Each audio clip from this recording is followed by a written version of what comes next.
할렐루야. 하나님의 사랑과 은총이 넘치시기를 축원합니다. 오늘 2월 1일입니다. 그래서 2월 달이 되었습니다. 하나님께서 오늘도 함께 하시고 또 2월 한 달도 모든 문제가 다 해결되는 놀라운 축복과 은혜가 있기를 바랍니다. 우리 최승규 장로님께서 많이 회복되셔서 더 이상 투석도 하지 않고 이제 정상적인 생활할 수 있도록 하시는 감사를 드립니다. 더욱더 건강을 하나님께서 지켜주시도록 또 기도해 주시고 또 하나님께서 우리 모두의 삶도 함께 축복하시도록 기도하는 여러분 되시길 바랍니다. 또한 간과하기는 우리 박순여 집사님 아직 미수금이 많은데 그 회사가 부도가 날 가능성이 있다고 합니다. 돈을 줘야 될 때서 그래서 그런 일이 없이 잘 될 수 있도록 하나님이 지켜주시도록 위해서 기도해 주시길 바랍니다. 오늘 말씀은 어떻게 기쁨의 삶을 살 것인가 하는 분야에 대해서 예수를 믿는 삶으로서의 진정한 기쁨의 방법에 대해서 같이 한번 생각해 보려고 합니다. 어제까지는 기쁨을 빼앗아가는 율법주의적인 삶의 모습을 생각해 보았고 오늘은 이제 기쁨의 근원에 대한 말씀을 같이 나누려고 합니다. 오늘 말씀은 바로 빌립보서 3장 3절입니다. 이렇게 되어 있습니다. 몸의 한 부분을 잘라낸다고 해서 즉 할례를 받는다고 해서 하나님의 자녀가 되는 것은 아닙니다. 우리의 영으로 하나님께 예배를 드려야 하나님의 자녀가 됩니다. 그 예배만이 참 할례입니다. 우리 그리스도인이 자랑할 일은 오직 그리스도 예수께서 우리를 위해서 하신 일뿐입니다. 우리가 스스로를 구원할 수 없다는 것을 너무나 잘 알고 있지 않습니까? 그래서 진정으로 그 기쁨의 근원에 대해서는 먼저 3절 말씀 속에서 우리가 깨닫게 되는 것은 바로 뭐냐면은 기쁨으로 하나님의 영으로 예배를 드리는 것, 그리스도 예수 안에서 자랑하는 것, 육신을 의지하지 않는 것, 이렇게 그 개역 성경에서는 세 가지로 얘기하고 있는 것을 보게 됩니다. 첫 번째가 하나님의 영으로 예배하는 것, 그리스도 예수 안에서 자랑하는 것, 세 번째로 육신을 의지하지 않는 겁니다. 그래서 이것을 한번 생각해 볼 필요가 있죠. 하나님의 영으로 예배하라라는 말 속에서는 말은 이미 예수님께서 그 유명한 사마리아 여인과의 대화 속에서 하신 말씀이 있습니다. 예수님과 사마리아 여인과의 대화 속에서 예수님께서 이제 남편에 대한 얘기가 마무리 짓고 난 다음에 이제 여인이 말을 하죠. 내가 보니까 선생님은 예언자이십니다. 선지자이십니다. 라고 말하고 난 다음에 이제 얘기하는 것이 바로 무엇이었냐면 유대인들은 당신들의 조상은 예루살렘에서 예배를 드려야 된다고 하는데 우리 조상은 이 그리심산에서 예배를 드려야 된다고 합니다. 어디서 예배를 드리는 것이 맞습니까? 어디에서 제사를 드려야 되는 것이 맞습니까? 라고 이렇게 물어보죠. 그때 예수께서 하신 말씀이 바로 뭐냐면은 예배 장소에 대한 질문에 대해서 장소가 문제가 아니다라고 말씀하시면서 신령과 진정으로 드리는 예배를 드리는 것이 옳고 하나님께서는 신령과 진정으로 드리는 예배자를 찾고 계신다라고 말하고 있습니다. 하나님께서는 바로 장소의 문제가 아니라 어디에서 장소를 예배를 드리냐라는 것이 문제가 아니라 신령과 진정으로 예배를 드리기 원하는 사람 그리고 그 마음속에 영으로 또한 진리로 하나님을 찾는 사람에게 하나님의 사랑과 기쁨을 부여주시겠다라고 말하고 있는 거죠. 그러니까 바로 하나님의 영으로 예배를 드리는 사람이 즉 영적으로 예배를 드리고 하나님을 찾는 사람이 진정한 기쁨과 은혜의 삶을 누리게 됩니다. 지난 주일날도 말씀드렸죠. 이스라엘 민족이 애굽에서 나올 때 또 나와서 하나님께서는 이스라엘 민족에게 새로운 삶의 기준을 주셨습니다. 애굽에서 살 때는 노예 생활의 삶의 기준에 따라 살았죠. 그런데 하나님께서는 이제 하나님의 자녀가 되었을 때는 새로운 삶의 기준을 주는데 노예 생활에서는 무엇을 먹을까 무엇을 마실까 하는 것이 맨날 걱정거리였고 그것에 기준을 두었지만은 그러나 이제 자유인으로서 하나님 앞에 나왔을 때는 하나님 앞에 어떻게 예배를 드려야 되느냐라고 하는 예배의 기준을 먼저 주셨다라고 하는 사실이죠. 모세가 바로에게 가서 이스라엘 민족을 내보내라고 요구했던 그 요구의 이유도 바로 그렇습니다. 사흘 길쯤 되는 광야로 가서 하나님 앞에 예배를 드리기 위한다라고 말을 한 거죠.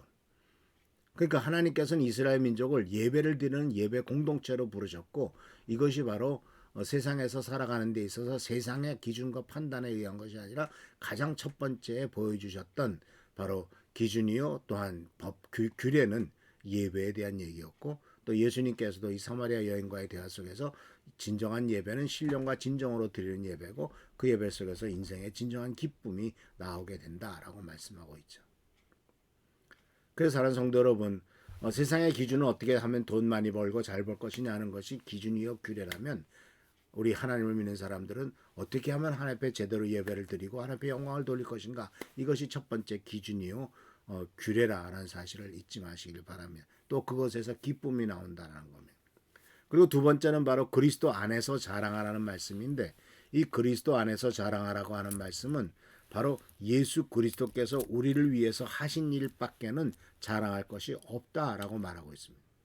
이것은 이미 사도 바울이 몇 번 강조한 얘기죠. 왜냐하면 자기 자신에 대해서 자랑할 것이 많이 있지만, 그러나 예수 그리스도를 알게 되고 복음을 알게 되었을 때 이런 모든 것들을 배설물처럼 여겼다라고 말하고 있고, 오직 나에게 있어서의 자랑할 것은 예수 그리스도밖에는 없다라고 말하고 있습니다. 왜냐하면 예수님께서 우리들을 위해서 베푸신 일이나 행하신 일들을 보면은 그것 말고는 자랑할 것이 없지 않습니까? 세상에서는 안 그렇죠. 세상에서는 이생의 자랑이란 말을 요한일서 2장 16절에 썼습니다만, 이생의 자랑이란 말은 뭐냐면 내가 이 세상에서 이루어 놓은 것들에 대한 자랑입니다. 내가 이 세상에서 산 것들에 대한 자랑입니다. 소위 명품이라든가 무슨 아주 비싼 자동차라든가 또는 권력이라든가 아파트라든가 이런 것들이 다 자랑거리죠.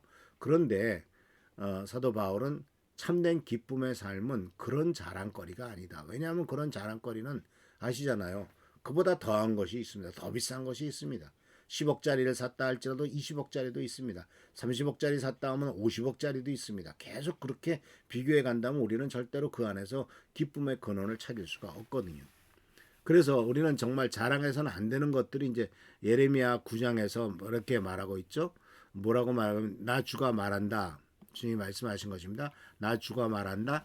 지혜 있는 사람은 자기 지혜를 자랑하지 마라. 용사는 자기의 힘을 자랑하지 마라. 부자는 자기의 재산을 자랑하지 마라.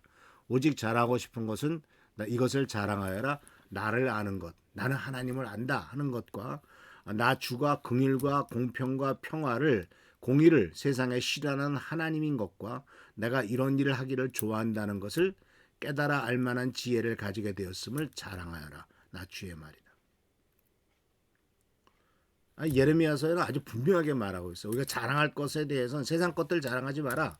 우리가 자랑할 것은 바로 하나님이 누구인가를 알았고, 하나님께서는 공평과 정의와 긍휼로 세상에서 그런 것들을 이루어 가시는 분이시다라는 것을 깨달았다 하는 그런 것을 깨달을 수 있는 지혜를 갖게 됐다 하는 것을 자랑하라는 것이죠. 그러니까 우리가 예수를 믿고 하나님의 자녀가 된 것은 자랑할 일입니다. 정말 그런 것밖에는 자랑할 것이요. 나는 하나님의 자녀야. 나는 하나님의 사랑받는 존재야. 라고 하는 것을 세상 사람들에게 자랑을 하라거든요. 그래서 고린도 후서 전서 1장 29절에서도 하나님 앞에서 누구도 자랑하지 못하게 하기 위함입니다. 그러나 여러분은 이러한 하나님께서 예수 그리스도 안에 있게 되었어요. 하나님에게서 나서 그리스도 안에 있게 돼 있고, 그리고 예수님은 하나님으로부터 오는 우리의 지혜와 의와 거룩함과 구속이 되었습니다. 그러므로 성경에 기록되었을 때 자랑하는 자는 주님 안에서 자랑하십시오. 같은 내용을 계속 반복하고 있고 여러 성경 말씀 속에서도 같이 얘기하고 있는 것을 보게 됩니다. 그래서 그리고 세 번째로 이제 올바른 기쁨의 삶의 비결의 첫 번째는 바로 하나님의 영으로 예배드리는 것, 두 번째는 예수 그리스도만을 자랑하고 그리스도 안에서 자랑하는 것이고, 세 번째는 바로 뭐냐면 그렇기 때문에 이 세상에서 우리가 쓰고 사는 육신을 의지하지 말라는 겁니다. 우리 육신을 의지하지 말고 육신을 믿지 말라라는 거예요. 왜냐하면 육신에 할례받았다는 사실만으로 믿음이 있다라고 얘기할 수도 없다라는 거예요. 그래서 사랑하는 성도 여러분, 주님께서는 분명히 우리들에게 여러 가지로 가르쳐 주시면서, 왜냐하면은 우리들은 타락한 본성을 갖고 있기 때문에 스스로 구원할 수 없잖아요. 그래서 우리들은 스스로 구원할 수 없기 때문에 육신을 자랑할 것도 하나도 없고 출신이나 배경이나 재산을 의지하지 말라라는 거예요. 그러니까 침례 요한도 말했잖아요. 너희가 아브라함의 자손이라고 자랑하지 말라. 하나님께서는 이 돌들로도 아브라함의 자손을 만들 수 있다라고 말씀하고 있지 않습니까? 그래서 사실 이 세상 살아가면서 우리가 기쁨의 근원은 이렇게 없어질 것들, 세상에서 그 비교에 되면은 그보다 더한 것들이 있는 이런 것들을 자랑할 것이 아니라 하나님의 영으로 예배를 드리고 그리스도 안에서 자랑을 하고 또 육신을 의지하지 않는 것, 이것이 바로 진정한 기쁨의 근원이요 기쁨의 삶의 비결이란 사실을 기억하시면서 주님의 은혜 가운데서 이 말씀을 따라 사는 여러분 되시기를 축원합니다. 기도하겠습니다. 오늘도 하나님의 귀한 은총과 은혜 가운데서 새로운 하루가 시작됩니다.